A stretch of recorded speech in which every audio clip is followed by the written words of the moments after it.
नमस्कार दोस्तों, स्वागत है आपका SSC learning point by Singh sir. चलिए, आप लोगों की पढ़ाई तो अच्छी चल रही होगी।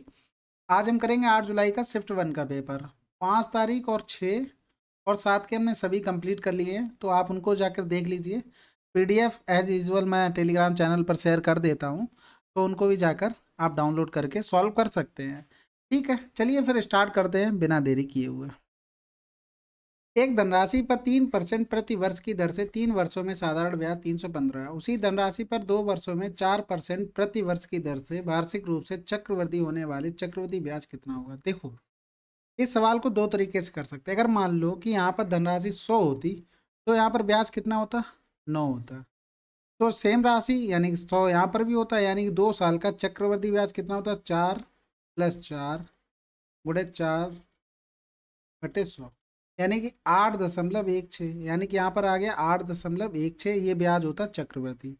तो यहाँ से देखो 3 त्रिका 9 हो गया, और यहाँ से काटेंगे तो 3 दूनी 6 हो गया। बचा कितना, 2 3 7 21, 3 दूनी 6, यानी कि 3 की वैल्यू दी थी 315। निकाली 2.72 की, यानी कि 315/3 × 2.72। काट दो, 3 एकम 3, 3 पंजे 15, यानी कि इसको लिख सकते हैं 15 सत्ते 105, यानी 15 दूनी 30 की जीरो हासिल लगा, 3 15 सत्ते 105 और 3 108, 15 दूनी 30 और 10 40। 2 पॉइंट आ जाएगा। गुणे क्या हो गया, 7 था यहाँ पर, गुणे 7 कर दो, यानी कि 0 7 8 56 की 6 हासिल लगा 5, 5 हो गया 7 × 4 = 28, यानी कि 285.6 आंसर आ गया। या फिर ऐसे नहीं करना है तो देखो कैसे कर सकते हैं। जैसे ब्याज 9 था, यानी कि 9 बराबर क्या हो गया, 315 हो गया। तो यहाँ से 100 बराबर निकालते, तो यहाँ से 9 से काटते, 9 × 4 = 36 होता है, 9 × 3 = 27 और 9 × 5 = 45, यानी 3500 आ गया। क्या, प्रिंसिपल आ गया। अब यहाँ पर देखो 2 वर्षों को 4%, 4% को क्या ले सकते हैं, 1/25, यानी 25 की चीज़ क्या हो गई, 26 हो गई। यानी 25 25 हम 625, 26 26 हम 676। 2 साल का ब्याज निकालना, तो 6 से 5 गया 1, 7 से 2 गया 5, यानी कि 625 की वैल्यू थी 3500, और हमें 51 की वैल्यू निकालनी थी। तो 25 25 हम 625, और 25 चौकू 100 हो गया, 5 सत्ते 35 हो गया, 5 25 हो गया। यहाँ से गुणा कर लो, 4 एकम 4 और 4 पंजे 20 हो गया, गुणे 7 हो गया, बटे 5 हो गया। तो 7 × 4 = 28 और 7 दूनी 14, 1428/5 हो गया। काट दो, 5 दूनी 10, 4 बचा, 5 अट्ठे 40, 2 बचा, 5 25, 5 छक्का 30, आंसर यहाँ से भी आ जाएगा। तो ये मेरे हिसाब से ज़्यादा सरल है, इसको प्रेफर कीजिएगा। बाकी आपको जो अच्छा लगता है कैलकुलेशन पे वो कर सकते हैं। अगला सवाल, एक वस्तु का मूल्य 750 है, इस पर ऐसा मूल्य अंकित किया गया जिससे 30% का लाभ प्राप्त किया जा सके। यदि किसी ग्राहक को उस पर 15% की छूट मिलती है तो उसका विक्रय मूल्य क्या है। देखो, 750 रुपए की चीज थी, उसे चाहिए 30% का लाभ, यानी कि वो उसके बाद जो डिनोट किया गया अंकित मूल्य वो किया गया है इतना। अब क्या किया है, ग्राहक को 15% की छूट दे दी गई है, यानी कि ये तुम्हारा मार्क प्राइस है, इस पे 15% छूट दे देंगे तो 85% चीज बची। और ये क्या बन गया, अब ये बन गया तुम्हारा 85% छूट देने के बाद बन गया सेलिंग प्राइस। इसी की वैल्यू हमें निकालनी थी। देखो, 2 जीरो से 2 जीरो चले गए, 25 × 3 = 75 हो गया, 25 चौको 100 हो गया। यहाँ से गुणा कर लो, 3 पंजे 15, 3 अट्ठे 24, 1 25, गुणे 13/4 हो गया, यानी कि 13 पंजे 65, और 13 पंजे 65 और 6 कितना होता है, 71, 13 दूनी 26 और 26 और 7 33/4, 4 अट्ठे 32, 1 बचा, 4 दूनी 8, 3 बचा, फिर 4 अट्ठे 32 हो गया, फिर 4 सत्ते 28, 4 पंजे, आंसर आ गया। अगला सवाल, एक कार का क्रय मूल्य इस कार को बेचने पर हुई हानि का 5 गुना है, हानि प्रतिशत बताइए। देखो, कॉस्ट प्राइस होगा, हानि हो रही तो सेलिंग प्राइस पीछे की तरफ। हानि जैसे मान लो कि यहाँ से यहाँ तक हानि 1 की हो रही, तो इसका 5 गुना क्या है, कॉस्ट प्राइस है, यानी कि ये 5 हो गया। अगर 5 की चीज़ है, 1 की हानि हो रही, तो बेचा कितने का, 4 रुपए का बेचा, यानी 1 का लॉस हुआ, और कॉस्ट प्राइस 5 था, गुणे 100, आंसर क्या आ गया, 20% की उसे हानि हुई। अगला सवाल, वर्ष Y2 और Y8 को मिलाकर टीम द्वारा खेले गए सभी मैचों की संख्या, सभी 8 मैचों के टीम द्वारा खेले गए सभी मैचों की संख्या की लगभग कितने % है। देखो, Y2 और Y8, Y2 कहाँ, ये है, और Y8 क्या है, ये है। टोटल कितने हुए, 6 2 8 3 1 4, 48 हो गए, और टोटल 360, यानी 360 का X% कितना है, 48 है। 0 से 0 चला गया, 12 3 36 हो गया, 12 चौक 48 हो गया, यानी x बराबर क्या आ गया 40/3 आ गया। यानी 3 एकम 3, 3 त्रिका 9, 13.33%। अगला सवाल देखो, ये समीकरण दिया गया है, इसका मान तुम्हें बताना है। 16 की पावर क्या होगी, 16 सोलियम 256। इसे क्या लिख सकते हैं, 1656 अभी निकाला कि 16 की पावर हो रही है, यानी 4 की पावर 4 मल्टीप्लाई 1/4 हो गया। 2197 किसका क्यूब होता है, 13 का क्यूब होता है। अगर नहीं याद है तो ये आपका बैड लग है, क्योंकि याद तो करना ही पड़ेगा ना, कोई और थोड़ी नहीं करवाएगा। जो सिलेक्शन आप लोगे, सैलरी आप लोगे, और दूसरा क्यों आपके बीच में आए। ठीक है, यहाँ हो गया 252 प्लस का 13 हो गया, जोड़ दो, 3 2 5 हो गया, 5 1 6 हो गया, ये 265 तुम्हारा आंसर आ गया। अगला सवाल, यदि P बराबर इतना Q बराबर इतना तो P और Q का लघुत्तम समापर्त ज्ञात कीजिए। देखो सिंपल सा सवाल था। 2 की पावर 3 दिया है, इसमें दिया है, इसमें नहीं दिया है। 5 की पावर 8 इसमें दिया है, इसमें नहीं दिया, यानी कि सभी नंबर होंगे एलसीएम, क्योंकि किसी में कुछ दिया ही नहीं है। अगर दिया होता, कॉमन होता तो फिर निकालते। अगला सवाल, 40 अधिकारियों वाले कार्यालय में क्लास ए, क्लास बी और क्लास सी के अधिकारियों का औसत वेतन 600, 750, 1000 प्रतिदिन है। कार्यालय में क्लास ए, क्लास बी और क्लास सी के अधिकारियों की संख्या 5:4:1 के अनुपात में है। यदि अधिकारियों की कुल संख्या 40 है तो सभी अधिकारियों के मासिक औसत वेतन ज्ञात कीजिए। मान लीजिए कि उस महीने में दिनों की संख्या 30 है। देखो तो टोटल नंबर कितने थे, 40, यानी 5 4 9 1 10 की वैल्यू थी 40, तो एक की वैल्यू क्या आ गई, 4 आ गई। यानी कि इनका रेशियो जो था वो नंबर में बदल गया, यानी ये 20 थे, ये 16 थे, और ये कितने थे, 4, यानी ए बी और सी। अब देखो इनका एवरेज लिख लेते हैं एक दिन का। 20 लोगों का कितना दिया गया है, 600, और तुम्हारे 16 लोगों का बी का कितना दिया गया है, 750, और यहाँ से निकालेंगे सी का, यानी 4 लोगों का कितना दिया गया है, 1000। यहाँ से एवरेज मान लेते हैं, बीच का लगभग 800 मान लो। ये 200 कम हो गया, एक पे 200 कम है, तो 20 लोगों पे कितना कम हो गया, 4000 कम हो गया। ये देखो यहाँ पर 50 कम है, एक लोगों में 50 कम है, 16 लोगों में 16 पंजे 80 कम हो जाएगा, नहीं 800 कम हो गया। ये देखो 200 ज़्यादा है, तो एक लोगों पे 200 ज़्यादा, 4 लोगों पे 800 ज़्यादा हो गया, यानी कि ये दोनों तो कट गए प्लस माइनस वाले। अब कम कितना हो रहा है, 4000 कम हो रहा है, यानी कि 4000 टोटल लोगों में कम हो रहा है। एक लोगों पे कितना होगा, टोटल लोग कितने हैं, 40, एक लोगों पे कितना होगा, 40 का डिवाइड कर दो, यानी कि ये 100 हो गया। यानी एवरेज से 100 कम रहा होगा, यानी 800 माइनस 100 कर दो, कितना रहा होगा, 700 रहा होगा पर डे। लेकिन पूरे महीने के कह रहा है तो गुणे 30 कर दो, तो 21,000 रुपये रहा हो। बाकी आप लोग चाहे गुणा करके करना चाहे तो कर सकते हैं, वो भी कोई प्रॉब्लम वाली बात नहीं। इस तरीके से करना हो इस तरीके से कर सकते हैं। अगला सवाल,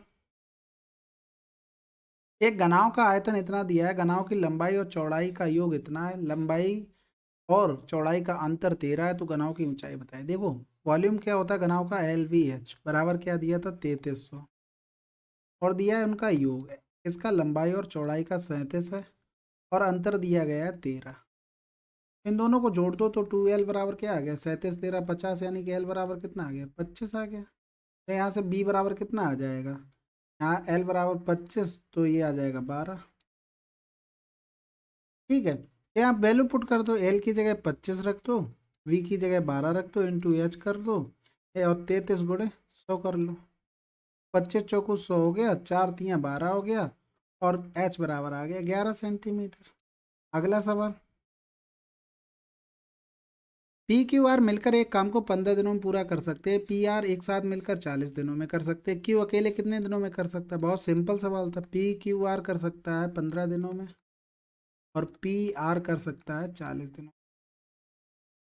जब एलसीएम लेंगे तो देखो यहाँ लिख सकते हैं 5 तियाँ 15, और इसे लिख सकते हैं 5 अट्ठे 40, 5 तो आ ही गया, 8 3 में कुछ कामन नहीं, कामन है, यानी 24 हो गया।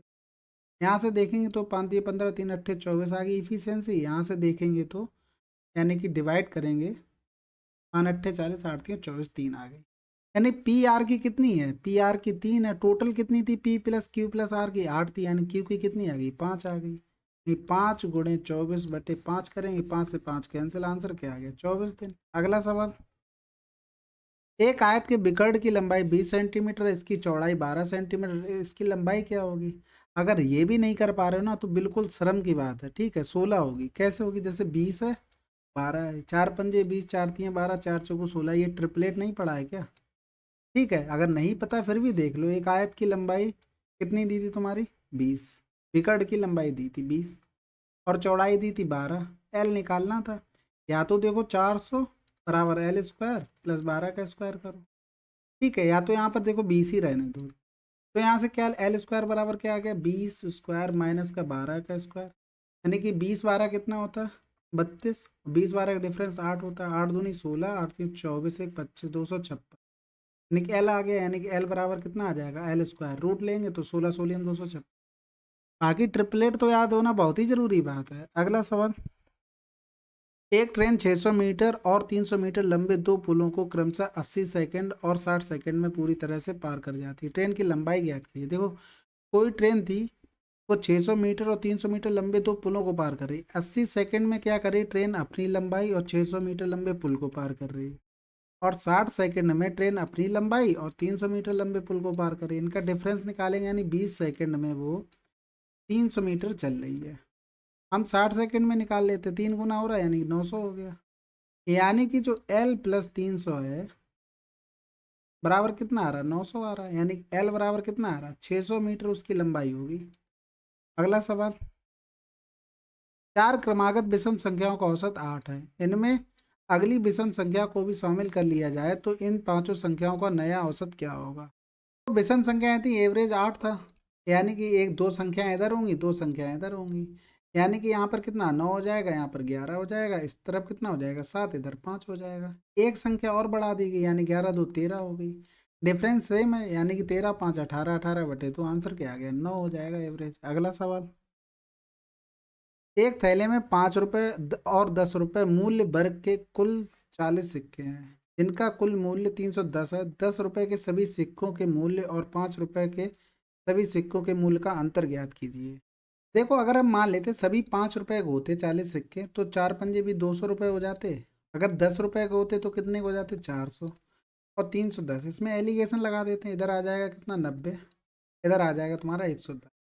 यानी कि सिक्कों की संख्या का अनुपात इतना था। यानी कि टोटल कितने थे? 20। हमारे हिसाब से सवाल में 40 हो गए। कितना गुना हो रहा? 2 गुना। यानी कि इसका 2 गुना 18 हो गया, इसका 2 गुना कितना हो गया? 22 हो गया। ये 5 के सिक्के थे, ये तुम्हारे 10 के सिक्के थे। 18 पंजे 90 हो गया, ये 220 हो गया। डिफरेंस निकालेंगे, 220 से 90 गया 130, आंसर आ जाएगा। मूल्य के अंतर पूछा था। अगला सवाल। पिंकी 3 घंटे में धारा की दिशा में 27 किलोमीटर या धारा की विपरीत दिशा में 15 किलोमीटर तक तैर सकती है। धारा की चाल ज्ञात कीजिए। देखो, 3 घंटे में, यानी कि 3 नेम 27 हो गया, 3 पंजे 15 हो गया। दोनों का डिफरेंस 9 में से 5 किया 4 बटे 2, यानी कि कितनी आएगी धारा की चाल? 2 किलोमीटर प्रति घंटा। अगर मान लो धारा वो तैर रही है, अगर उसकी चाल निकालनी होती तो 9 5 14 बटे 2 कर देते तो वो हो जाती 7 किलोमीटर प्रति घंटा। केरोसिन का मूल्य 48 रुपये प्रति लीटर है। स्प्रेड का मूल्य इतना है। केरोसिन और स्प्रेड को किस अनुपात में मिलाया जाना चाहिए ताकि मिश्रण को इतने रुपए लीटर बेचने के बाद लाभ प्राप्त? यानी कि ये तो दोनों देखो कॉस्ट प्राइस थे, ये हो गया तुम्हारा सेलिंग प्राइस। यानी 150 की वैल्यू दी थी 60, हमें निकालनी थी 100 की वैल्यू, तभी हम एलिगेशन लगा पाएंगे। तो 150 गुणे क्या हो गया? 100 हो गया। 15 चौकू 60 हो गया, यानी 40 रुपये आ गया। यानी एक तरफ 48, एक तरफ 30, एक तरफ 40। डिफरेंस इधर हो गया 10, इधर हो गया 8 का। 2 चौकू 8, 2 पंजे 10, आंसर आ गया। अगला सवाल। एक व्यक्ति की मासिक आय 25,000 है। वह अपनी आय का 80% खर्च करता है और बाकी की बचत करता है। यदि उसकी आय और किए गए खर्च दोनों में 10% की वृद्धि होती तो उसकी नई बचत क्या होगी? देखो, उसकी खर्च कितना था? 80%। तो उसने बचत कितनी की होगी? 20%। इन दोनों में रेशियो 20 से कम 20, 20 चौकू 80। ये खर्च हो गया तुम्हारा एक्सपेंस, ये सेविंग हो गई। अब देखो, कह रहा है खर्च यानी एक्सपेंस और सेविंग, इन दोनों को मिलाकर बनती है इनकम। दोनों में 10% का हुआ क्या? इजाफा। इनका अनुपात क्या था? 4:1 था। यानी कि इसमें 0 हो गया, तो 1 बराबर 0, 4 बराबर 0। यानी कि सेविंग भी कितनी बढ़ी? 10% बढ़ी ना। यानी कि जब 25,000 हमारी इनकम थी तो सेविंग कितनी थी हमारी? 20%। ठीक है, अब 10% सेविंग बढ़ गई है, यानी कि इसका 110% निकाल दो। तो 4 जीरो काट दो, 2 और 2 4, 3 और 1 4। क्या हो गया? 25 दूनी 50 गुणे कितना हो गया 0। तो यहाँ 2 जीरो 11 पंजे 55 रुपए की क्या हुई सेविंग हो गई अब। ठीक है, कोई दिक्कत कोई समस्या, बहुत आसान सवाल था। बाकी आप बेसिक से अगर बनाना चाहते हैं जैसे 25,000 का 20% निकालते या 80% निकालते उसके बाद करते वो भी कर सकते। ठीक है, अगला सवाल देखो, एक बार ग्राफ दिया गया है और बोला गया है उस दिन दुकान से बिकने वाले गुलाब लिली और सूरजमुखी, कहाँ कहाँ है गुलाब लिली और सूरजमुखी के फूलों की संख्या क्रमशः 7, 5 से 10 थी। उस दिन एक गुलाब एक लिली एक सूरजमुखी को बेचकर अर्जित। देखो यहाँ पर टोटल कितना का था 800। 800 बेच रहा था और उसका क्रय मूल्य 450 था, यानी कि 0, 10 से 5 गया 5 बचा, 7 से 4 गया 350 प्रॉफिट हो रहा है किससे गुलाब से। गुलाब की टोटल संख्या 7 थी, यानी कि एक गुलाब पर कितने रुपए प्रॉफिट हो रहा था 50 रुपए। लिली का देखो टोटल बेच रहा था 720 में और क्रय मूल्य था 540, यानी 12 से 4 गया 8 बचा, 6 से 5 गया 1, टोटल संख्या थी 5। तो एक पर प्रॉफिट कितना होगा 5×3 = 15, 5×6 = 30।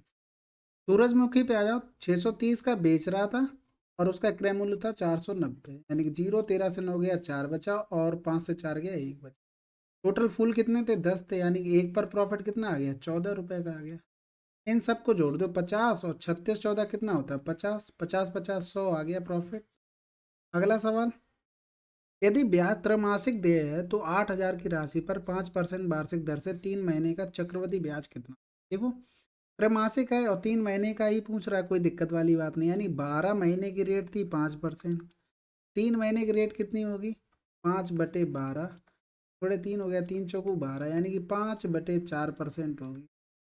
सिंपल 8,000 का निकाल दो 5/400, ये कट गया सॉरी 5 बटे ये हो गया 4 दूनी 8 हो गया 5 दूनी 10, यानी कि 100 रुपये ब्याज होगा। अगला सवाल,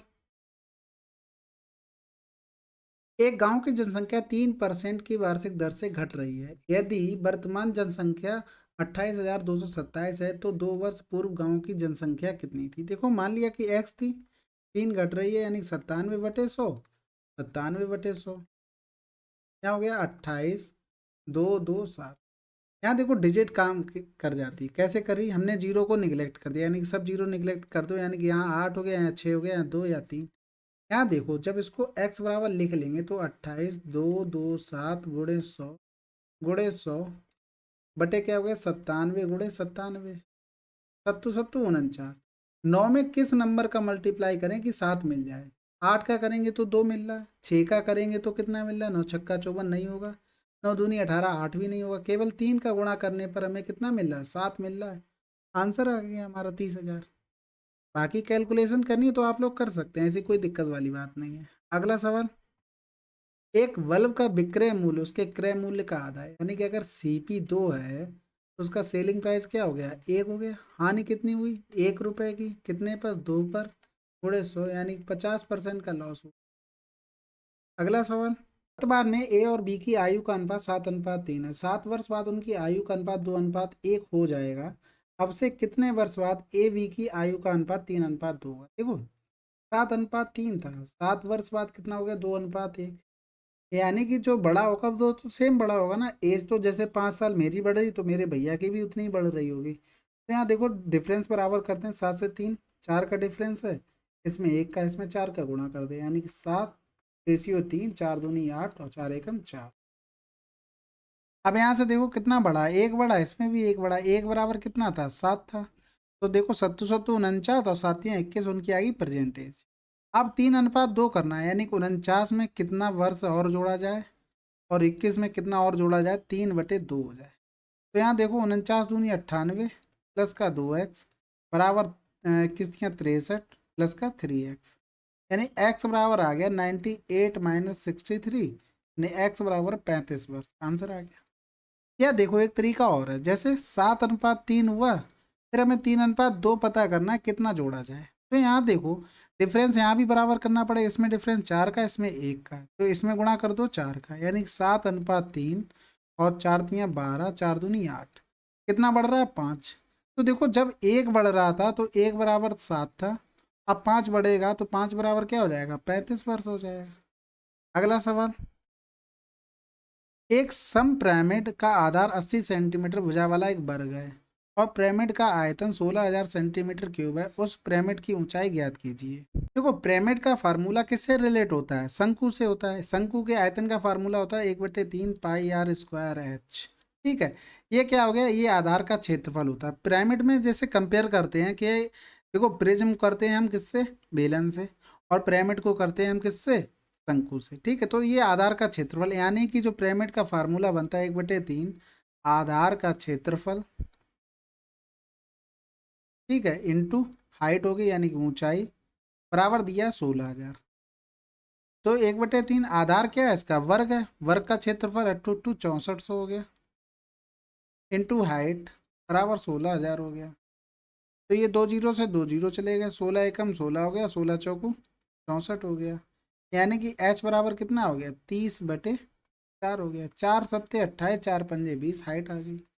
अगला सवाल देखो, सरल करके इसको बताना। सबसे पहले ब्रैकेट सॉल्व करते, 6×3 = 18, 18 से 5 गया 13 बचा, तो 13 5 फिर 18 हो गया, 18 3 54 हो जाएगा, तो 12 + 54 हो गया। अब प्लस में क्या?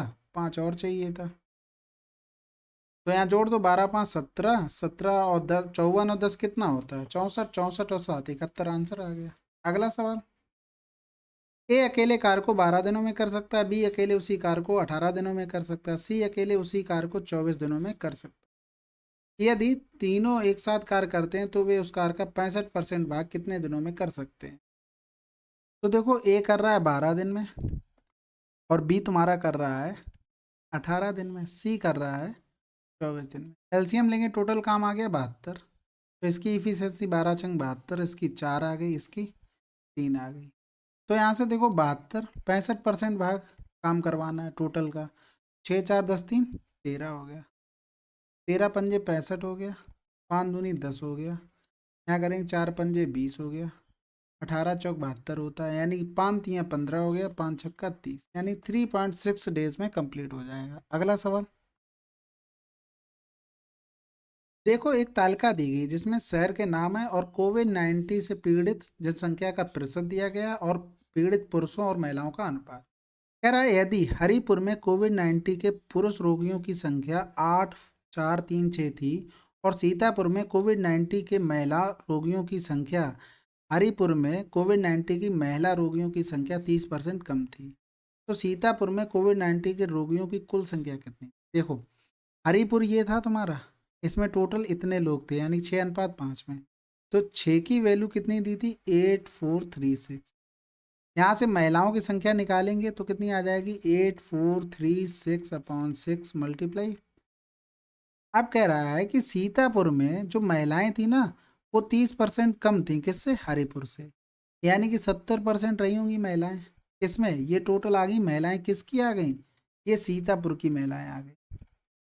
तो कह रहा है सीतापुर में टोटल संख्या कितनी? देखो, टोटल संख्या निकालनी, सीतापुर में महिला 2:1 के अनुपात में थी, महिलाएं 1 थी, यानी कि ये जो वैल्यू है पूरी वो 1 की है। यहाँ से पहले काट लो। अच्छा, 6 कम 6 हो गया, 2 बचा, 6 चौक 24 हो गया और 6 36 हो गया, तो ये 0 से 0 कट जाएगा, यानी कि 1406 गुणे 5 गुणे 7 बटे क्या हो गया? 10। ये वैल्यू है किसकी? 1 के बराबर है। हमें निकालना क्या है? 2 के बराबर, क्योंकि सॉरी 3 का निकालना, क्योंकि टोटल हमें संख्या निकालनी, यानी 3 की वैल्यू, यानी कि इसमें 1 से डिवाइड कर दो, 3 से गुणा कर दो। इतने तो समझदार हैं ही ना आप लोग।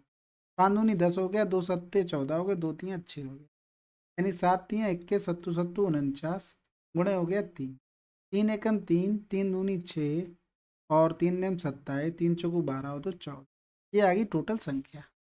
चलिए अगला सवाल, ये देखिए 8 जुलाई की शिफ्ट 1 कंप्लीट हो गई है और कोई ज़्यादा अच्छे क्वेश्चन नहीं थे, लेकिन कुछ इतने अच्छे क्वेश्चन थे कि उनको आपको टाइम मैनेजमेंट आना चाहिए। देखो, सारे सवाल आप लोग कर सकते हैं, अगर घर पे बैठ के आप ले रहे हैं ना, 1 घंटा ले रहे हैं, 2 घंटे ले रहे हैं, सारे सवाल कर ले रहे हैं, खुद तुम तसल्ली दे रहे हो अपने आप क्या मैं सब कर लेता हूँ, लेकिन पेपर में आप कैसे कर रहे हैं डिपेंड करता है। पेपर में आप जितनी प्रैक्टिस करेंगे ना उतना ही शॉर्ट कर पाएंगे। देखो, मैं हर बार बोलता हूँ, इस बार भी बोल रहा हूँ कि टफ के चक्कर में मत पड़ो। टफ सबके लिए टफ होता है, एक बार में कोई खाना ही बना सकता है, ठीक है, कोई भी शहंशाह हो। सरल पेपर सभी लोग कर लेते हैं, सरल को क्या होता है और आसान बनाना होता है कि और जल्दी कितना कैलकुलेशन कम की जाए उसमें और सवाल हो जाए। ठीक है, तो आप इस तरीके से फॉलो कीजिए, मॉक टेस्ट पे फोकस कीजिए जितना दे पाएँ। अगर आपकी एक बार कंप्लीट हो गया कोर्स तो मॉक टेस्ट पे फोकस कीजिए। चलिए फिर मिलते हैं अगले वीडियो में, तब तक के लिए जय हिंद जय भारत।